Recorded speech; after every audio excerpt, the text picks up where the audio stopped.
Welcome to Bear Archery's Hunting 101 podcast, where hunters new and old come to learn and find inspiration from stories of hunts gone by. Everyone is welcome to enjoy the outdoor way of life, and there is no better time to start than right now. So let's head into the great outdoors with your host, Dylan Ray.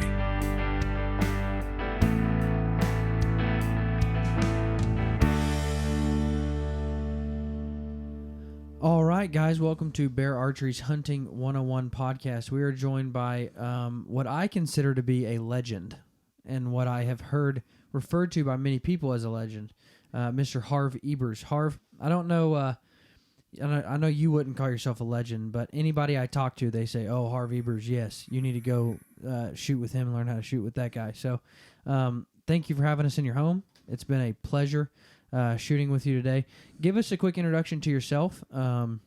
You can dive into your role there with the Pope and Young Club and kind of how you got there. But I know a lot of your introduction revolves around, how you discovered that you needed to have a better shot execution, which is why we're here with you. So give us a quick introduction to yourself. Well, Dylan, it's been a long personal journey to be able to execute a shot that I can today. For years and years, I shot until most of my life with traditional equipment. I was never able and frustrated with shooting big game, frustrated with my inability to sustain constant accuracy with a traditional bow. Some few years back, I had the good fortune to attend a controlled shot clinic where the two so-called teachers taught 8 or 10 of us guys who are in attendance of this class how to correctly and with excellence go through the motions of an excellent bow shot. And one of those guys was Tom Clum. And That's correct. He was on last week's episode, and we talked about different aiming methods. So if you wanted to dive into different aiming methods and gap shooting, instinctive shooting, fixed crawl, the different aiming methods, head back to last week's episode where we were joined with Tom himself, and we talked about those methods. And Tom was one of the guys who said that if I need to learn shot execution, you would be one of the guys to be able to help me with that. Well, Clum, that was hopefully the audience today will revert back to your and Tom Clum's podcast, because to me, one of the standards, one of the foundation legs in shooting an accurate and well-shot, executed shot is having a controllable aiming method. In my opinion, based on my personal experience, it's almost impossible with what is referred today as instinctive shooting of a traditional bow, because with instinctive shooting, you have no ability to control the shot setup and the execution of the shot. So we need, first off, a proper form. We need to understand what proper shot execution is, and we need to add to that an aiming leg to that three-legged stool. Tom Clum and his shooting Grua, his shooting partner, is a man by the name of Joel Turner. And Turner and Clum have one of the most insightful booklets you can buy. They are on some type of podcast. I'm not acquainted. I'm not real learned in the modern digital world, but I know you, Dylan, can direct the audience to how to get online with these people and review their program. Yes, sir. We will put the links to those in the description to this episode. Now, before we get too far in, we do have my brother Aaron, who is the novice hunter. So throughout this entire series, we've kind of taken the standpoint of me being a compound shooter and moving into to traditional archery, and Aaron being a new hunter getting started with a recurve. And so we do have Aaron with us. Now, before we dive into this, I do want to give a quick thank you to our friends over at the John V. Mesh Memorial Scholarship. This is really cool, and they're from Missouri. You'll get a kick out of that. But John V. Mesh was a gentleman who's a firefighter and died in the line of duty, and he was a big-time bow hunter. More so than that, he was a guy who really liked to get people involved in the outdoors. And so they've started a memorial scholarship in his name. And so what they do is they hold big events at different places throughout the year and raise money, and then they'll actually give a scholarship to somebody who's going into some kind of wildlife major to help get people involved in the outdoor industry. So you can find the John V. Mesh Memorial Scholarship on Facebook and Instagram at the 363 Hunt Club. So go check out those guys. Awesome scholarship and foundation they have going on there. All right, so let's dive into shot execution. We have, and I did ask my buddy Tom, I asked him, so depending on aiming methods that you decide, does that change your shot execution? And he said, absolutely not. Absolutely, so, that's correct, Dylan, absolutely not. Go ahead, Dylan. So off last week's episode, whether you're going to try to shoot gap, fixed crawl, string walking, whatever you try to do, the shot execution that we're going to go through will stand for all of those. So walk me through how you properly execute a shot with a recurve. Okay. Well, proper shot execution is the same for a longbow, a recurve, and most certainly for a compound shooter. There's no deviation from the three equipment methods of shooting a bow. The important thing with proper shot execution is the ability to the preconceived concept of instinctive shooting, which is snap shooting, or in my opinion, personal opinion, uncontrolled shooting. We must take mental control of the execution of the shot to be able to execute the shot to its completion, and to at the point of the completion of the shot that we're on target. We want to hit what we are shooting at. The first thing also, it is most important in the various steps of shot sequence that you be able to identify them with a controlling word.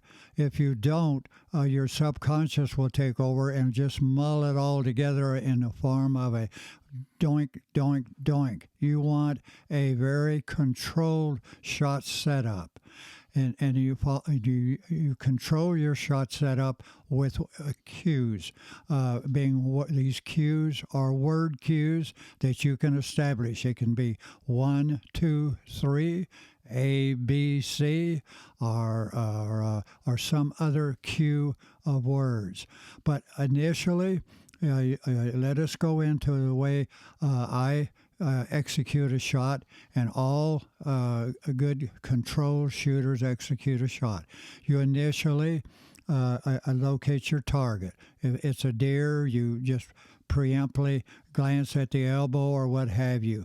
But you must understand, Dylan, that you do not control any portion of your target. If it's a bale of hay, if it's a nice Reinhardt target, what goes on down at the target, you, the shooter, have no control of that animal or what it's going to do. And I must caveat, we're hunters. We're talking about hunting excellence now also in the field.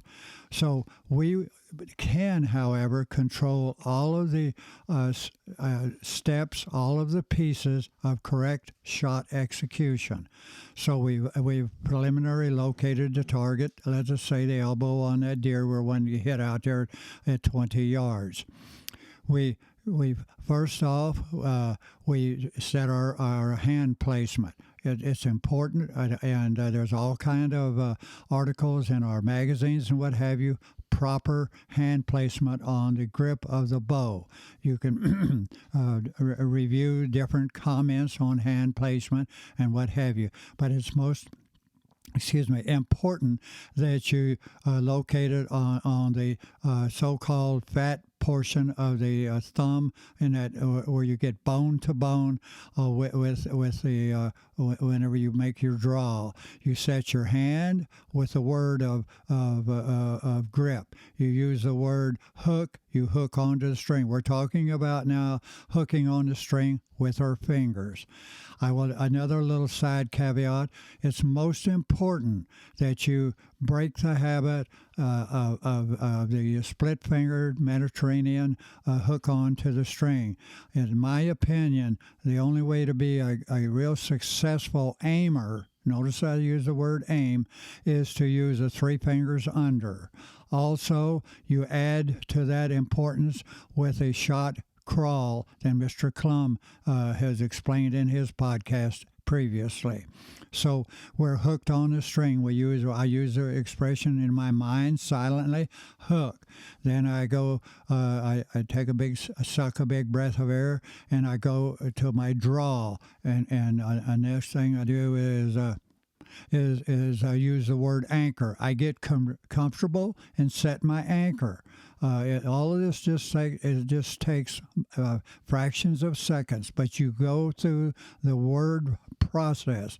The thing here is a process of shooting a controlled arrow. So you're at anchor now. It's important that you transfer that draw the weight of the draw of the recurve bow, the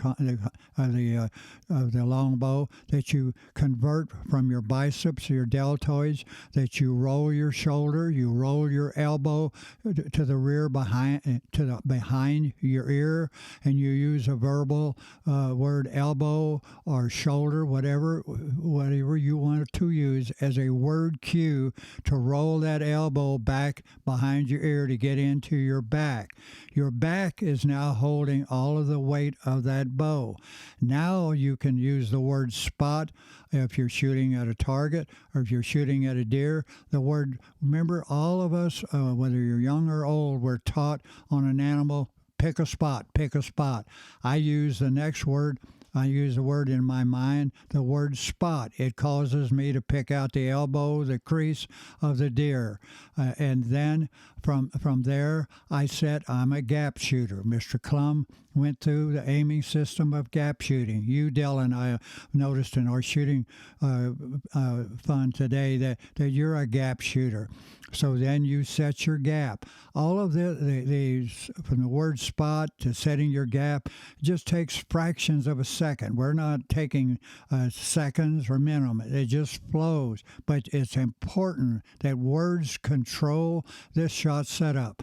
All right, now you have located your target, the spot you're wanting to hit, not the whole damn deer. You're wanting to shoot at a spot, a hair, or the elbow of that deer. Now you have set up your shot, and you must move now on to what is the most important part, the shot execution itself. You trigger the shot with a trigger. We do not want to let the subconscious. We want to have a trigger that meant we're not thinking about the release. We do not consciously release that arrow. We consciously use the word pull, and rotate that shoulder, that elbow on the draw side. We rotate that slightly to the rear. That slight movement is the trigger that causes you mentally, subconsciously, to release the arrow. Of course, we've all been taught a good follow through, and you do not come out of your shot until you physically see that arrow strike your intended target. I must say this now, this is very important. If you're a gap shooter, or any kind of a control shooter, during the aiming part of the shot, that's when you use the word spot. That's your aiming part. You can use the word aim if you want to. A lot of people use aim. I like the word spot as a bow hunter because it causes me to focus on a spot on that deer. If I just use the cue word aim to set up my gap, I have not purposely located my aiming spot. I use the word aim. It causes me, I use the word spot, and it causes me to pick a spot on the deer. Then I automatically, if I'm a gap shooter, I set my gap. I have done enough controlled practice for weeks and weeks through the summer that when I get to the fall, Dylan, I have established what my gap is in my secondary vision from my primary focus, which is on this spot, on the deer. In my secondary peripheral vision, I see the arrow point directly down at 6 o'clock underneath that spot, assuming I'm not over my point blank distance. All right. So it's important that you understand your primary focus is on the spot you're intending for your arrow to hit, and your secondary focus is on the arrow point, which establishes this gap. Once you set your gap, then you move right quickly on to the shot execution part. You forget the gap, you forget the aiming. The only thing your subconscious does in shooting a controlled shot execution, the only thing the subconscious is allowed to do is to retain this gap. It'll do a great job of it. Your conscious mind goes to your shot execution, which is the trigger, which is the slight movement of the elbow to the rear with the words of pull, pull, pull, and that'll, as your elbow moves, that will trigger mentally the release of the arrow. A good follow through, and Dylan, you have a 100% shot, properly executed shot. Now, I know for me, and I'll say it first, that way I give Aaron time to think about his. I know for me, the one thing that I learned today that really stood out to me was just slow down. Slow down every single shot. And think about, and you made me at one point, I was releasing too quickly. So you made me at one point just hold my bow back. And you said, see there, you can hold it back long enough to walk through these steps. And so my thing was, I was picking a shot, and then I just wanted to put as much back tension as quickly as I could to get the shot off. And that's wasn't correct for me. So I needed to slow down and slowly pull through my shot. And that's why on my notes I took down, I wrote the word pull 3 times. Because it needs to be a slow, constant pull, not a just pull through your shot and shoot it. And Dylan, if I may inject on the pull portion, it's not just one big old pull, which will cause you to overreact. It's a nice musical pull, pull, pull. So it's a steady pull, Aaron. It's not just an abrupt yank. You just want to pull and that slight movement. And that movement becomes the trigger for the release. And that's where you obtain the desirable surprise release. And that was going to be my question, is how you avoid when you're pulling to trigger that shot, how you avoid, yanking. Off of the, and people have a great amount of problems that shoot releases and compounds. They punch the trigger. Right. I'd like to make a point on shooting a rifle in a minute, if we've got the time, Dylan. But it's not a aggressive pull, Aaron. It's a nice, musical, smooth pull, pull, pull. And you notice my elbow as we sit here, when I go, it moves. I can't stop it if I wanted to, I don't think. Just pull, pull. And somewhere, second pull, third pull, just keep pulling till the damn thing fires, till that bow fires. It may fire, and you're going to find on game, it'll probably fire real quickly after the first pull. A critic of a proper shot execution execution, who's a snap shooter, says, Harv, that deer's not going to stand there all day for you to go through all this rigmarole, Ebers, that you just expounded. Well, I assure you that 9 times out of 10, the deer is munching on a piece of grass. He's sitting there watching a hot doe or what have you. You to go through a proper shot execution, Dylan, after you really got into it, it only takes 5 or 6 seconds. It just goes bing, bing, bing. It's real smooth, Aaron. So that but it's important. I cannot emphasize enough that you have to separate aiming, whatever your aiming system is. If you're a snap shooter and you're shooting quite well, then you've got some type of an aiming system. But it's important. All good coaches, all good shooters will tell you the same thing. You two young men today proved it to yourself. It's important that you leave aiming and go to shot execution. The shot execution is that last half second or second of your perfect shot setup that is the most important of all. You know, coming to anchor, nothing's happened. You can get comfortable. You can take all the time you want. You can get your into your back and what have you. But it's so important that you leave all of that aiming side, which is as draw, hand placement, all that's on the aiming side, Dylan. So important that you cross over to the shot execution side. And that's kind of what this graphic is here, right? Yes, sir. That's what I showed with that graphic. So basically you're saying after you're aiming, there's a complete mind switch. Yes, sir. And it goes to shot execution. And that's your conscious mind. That is your conscious mind. You have subjected all of that previous aiming side to your subconscious. The only thing you want to allow that subconscious to do is to retain that gap. That whatever method you use. If you're shooting a compound, your pin on target in the subconscious. But your conscious mind is to the execution of the shot. So never, the word, I want you to notice as the listener, and this is what I noticed today when Harv was walking me through my shot execution, the word release is never in there. Never there.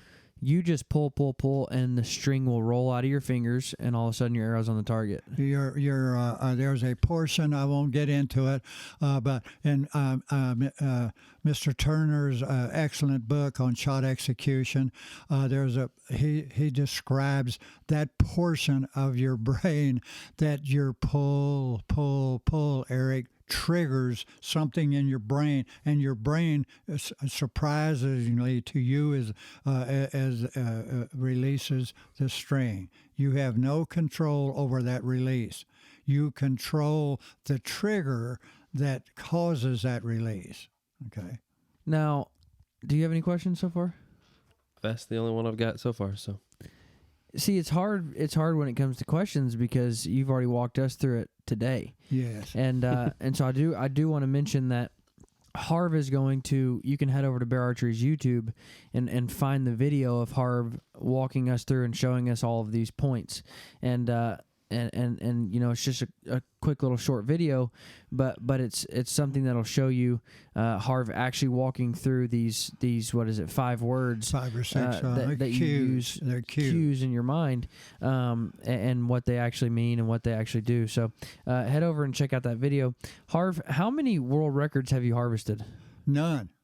Well, didn't you harvest the moose? Oh, well, my caribou. Well, that was so far back that we didn't even have the Pope and Young Club per se as it exists today. Well, if I may, you two young men, I know I'm kind of elderly statesman in the Pope and Young Club, but in 1959 is when I met Glenn St. Charles and loafed at Northwest Archery at Des Moines, Washington, a suburb right south of SeaTac, the airport there at Seattle. And St. Charles was in the beginning formation in his mind of an organization to be similar to Boone and Crockett, but handle the records keeping of archery kills.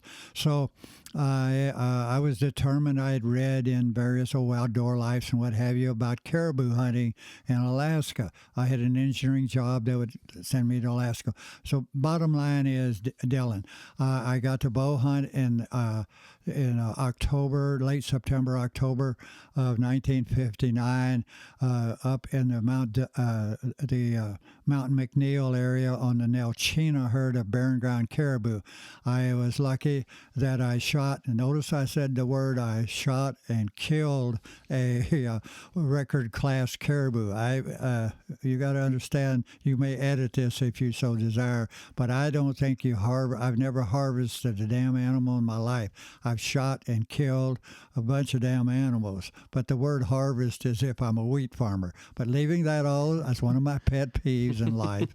But that caribou would have been, all right, so St. Charles and a guy by the name of, everybody knows by the name of Fred Bear, in that same time frame in October of 1959, St. Charles had Bear with him on a hunt called Bows on the what in the dickens, what's the name of it, Dylan? Help me out. On the Bows on the Little Delta. He had a hunting cap for barren ground caribou.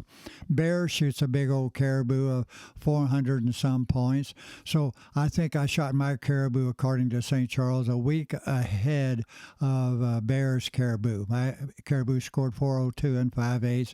Bear's maybe it was 410. I don't remember what it was. But for a week I had the new world's record, Aaron, a barren ground caribou, and this dang guy Fred Bear usurped me a week later, and he had the new world. So briefly, you're right, Dylan, I had a world record. Since that time, I've struggled to even kill a 125 class. I've killed a bunch of stuff, but and a nice elk and different mountain lion, 5 or 6 black bear. I love hound hunting, but I'm a famous buddy of mine. Some of you older men will know the name Jim Daugherty. Daugherty and I were great hunting buddies and friends. He was president of the Pope and Young Club, and I was one of his board members. He used to call me a slum hunter, Dylan. My favorite animal to hunt is an old feral hog crawling around on corn in Texas. I like to shoot things. So, so that's why I'm Daugherty always called me a slum hunter. Him and Bear were both dyed-in-the-wool, hard-nosed whitetail hunters. Well, I shoot old whitetail behind my house every winter. That's nothing. Now, Texas is a good place to go if you want to shoot a lot of animals. Oh, that's correct. It is.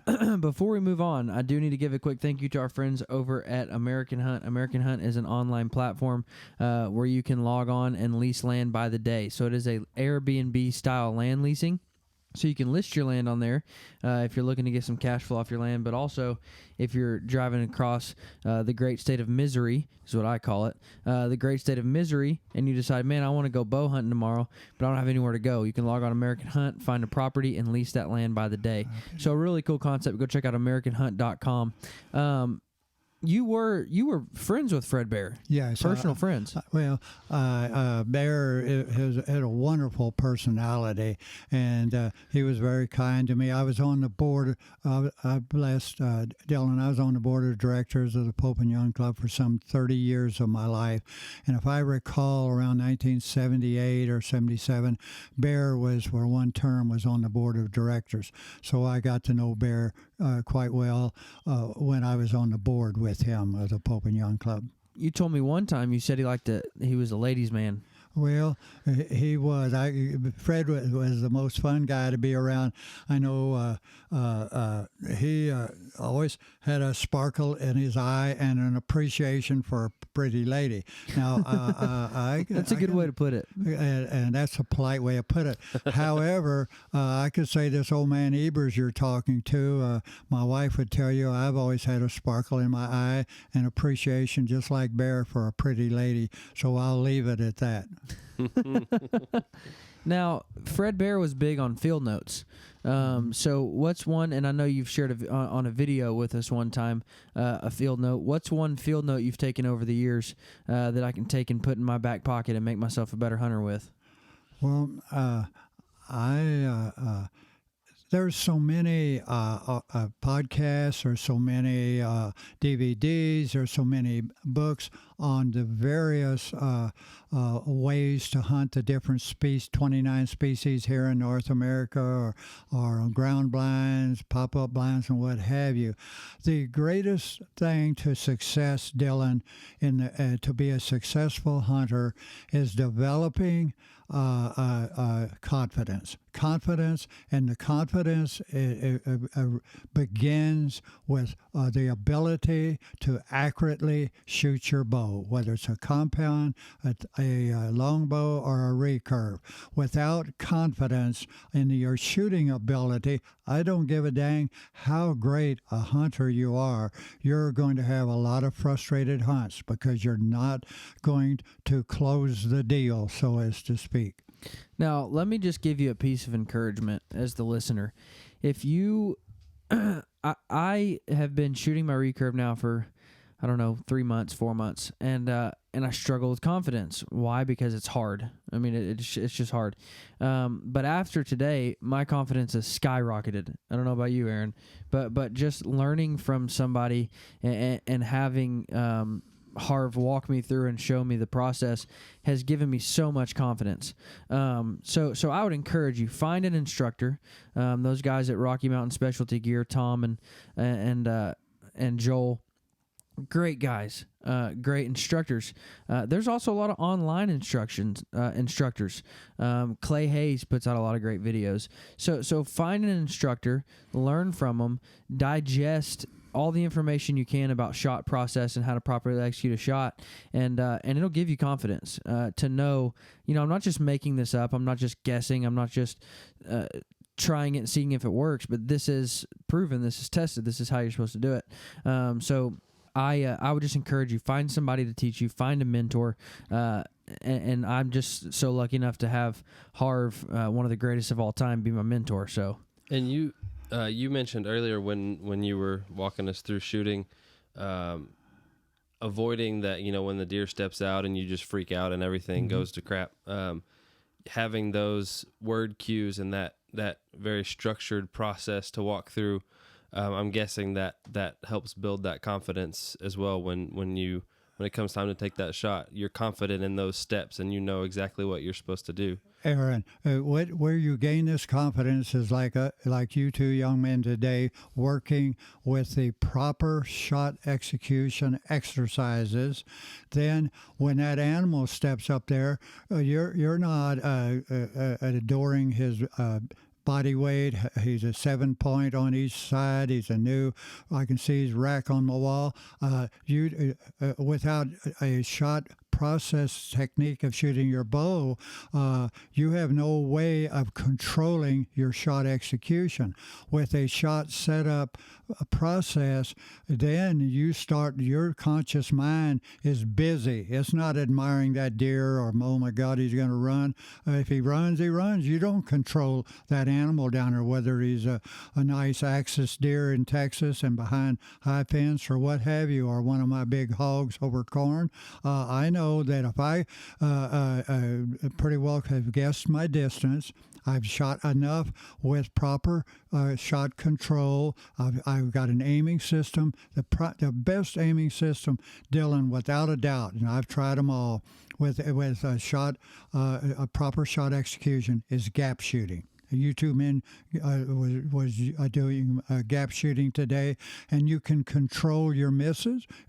Gap shooting is like shooting a rifle. If you shoot a little too high, adjust your gap and lower it and drill him. But back to you, Aaron, having a shot process that you control with your conscious mind keeps you from freaking out on the animal. You've got control of that conscious mind. You're going dink, dink, dink, dink, and then you go over, Dylan, to the shot activation side, and you activate the shot, and you're controlling everything that you can control. Back here with you, if you got a proper gap picked out, proper shot execution, you're going to kill the damn deer, period. I told you earlier, kind of joking, but I really am going to do this. because being a compound shooter my whole life, the first 5 steps are easy. Get to anchor. That's you just walk through that like anything else you do in life. But it's the pull that gets me. And so I told you I'm going to take a sticker and I'm going to put it on the limb of my bow, pull. That way I see it every time I go to shoot. To when you get to the anchor point, your mind switches now completely away from aiming, and now you're on shot execution, and that's your pull. And so I am going to put that on the limb of my bow. Maybe we can trademark the sticker or something. I don't know. Yeah. But Dylan, that is a wise statement. And you, the audience on Dylan's podcast today, you understand that the most important half second or second of your shot is that trigger that causes that portion of your brain, and I don't recall, Joel Turner has a medical name for it, that causes that brain to trigger the shot. You do not trigger the shot with conscious release, the word release or anything. The last thing you think of is releasing that area. All your conscious mind is, Aaron, is on the making that trigger happen. If the trigger will take care, and the brain will take care of the release. If you, Dylan, I would be delighted to introduce myself to your neat audience today. My name is Harv Ebers. My cell number is area code 816-898-6566. I love, as you two men, we've been here almost 2/3 of a day having fun, shooting bows and arrows, talking about proper shot execution. Anyone in the audience, of your audience, Dylan, I would invite them to call me anytime, 7 days a week, Saturday or Sunday, mornings or evening. I love to talk shooting. And if I can help some poor soul I spent 50 years of frustrations, absolute Aaron frustrations, missing animals, had no confidence in taking a 30-yard shot at a bull elk. I wouldn't shoot around other archers at halftime, at hunting camp and what have you. Right now, Dylan and you and Aaron have seen me shoot. I don't care if it's 5 people or 5,000. It won't bother me a bit to get up in the audience and shoot arrows with anybody. That doesn't mean I'm not competitive necessarily trying to beat Randy Ulmer, but I don't mind shooting with him. But I guarantee you, until I learn proper shot execution from Joel Turner and Tom Clum, I wouldn't be caught dead even around Randy Ulmer, nevertheless shooting with him. So there. And that's kind of how I feel. Again, I just feel supremely confident. And again, I'm not saying that I'm the next Fred Eichler or Aaron Schneider, but like you said, I feel confident enough to shoot now. And so I thank you so much again for opening up your home. Do you have any questions about shot execution? I'm good. If you could ask Harv Ebers one question, what would it be? Oh man. You should have let me know about this question before we got started. I'll ask mine. You go, and then I'll think. How about did you get your ravishingly good looks? Well, you got to marry the. I am I don't know about the good looks, Dylan, but I'm going on 86 years old, and I still do pretty well. I still lift weights. I can't run up and down 10,000 feet after elk, but I'm real serious now. I believe in resistance training. If you know, looking around my place, there's weights sitting everywhere. I believe we have to maintain our health. We have to maintain our physical bodies. There's nothing better to retain your muscle structure than resistance training. I believe, Aaron, you're a power lifter. You would, I'm sure, be the first person to say yes to that comment of mine. Absolutely. And all of you older men out there that are 60 or 70s, Don't give up. And if you have rotor cuff problems, I've got a solution where you can shoot an old long-fingered bow from Hoyt that'll allow you to continue to hunt in your 80s or 90s. I aim to still be chasing hogs when I'm 90 years old in southwest Texas. I remember last time I was here, I asked you, I said, so when's the last time you hunted? When's the last time you shot a deer? And you said, well, I shot one 2 nights ago out back here. And I'm like, well, good for you. Well, in fact, I shot three. I shot 2 nice old whitetail does, and I shot. I've never shot a good. Well, I guess you'd call it a trophy class deer behind my home. But I shot an old cull 3x3 here this past fall, and I just go, as you can see, Dylan, maybe 500 yards from where we're sitting behind my little lake. There's some woods, and I'll go down there an hour or two before dark, and my little double bull pop-up blind, and if something comes in, Aaron, I shoot the damn thing. I'm not excuse me, Chuck Adams or poor Tom Frost. Hell, I just want to shoot things. So if you walk in there, Aaron, you're liable to get shot by old Harv. But the most important thing, now I have confidence in my shot execution, Dylan, and I know if that animal is in, and most of my animals there are 20, 25 yards, I'm gonna kill it.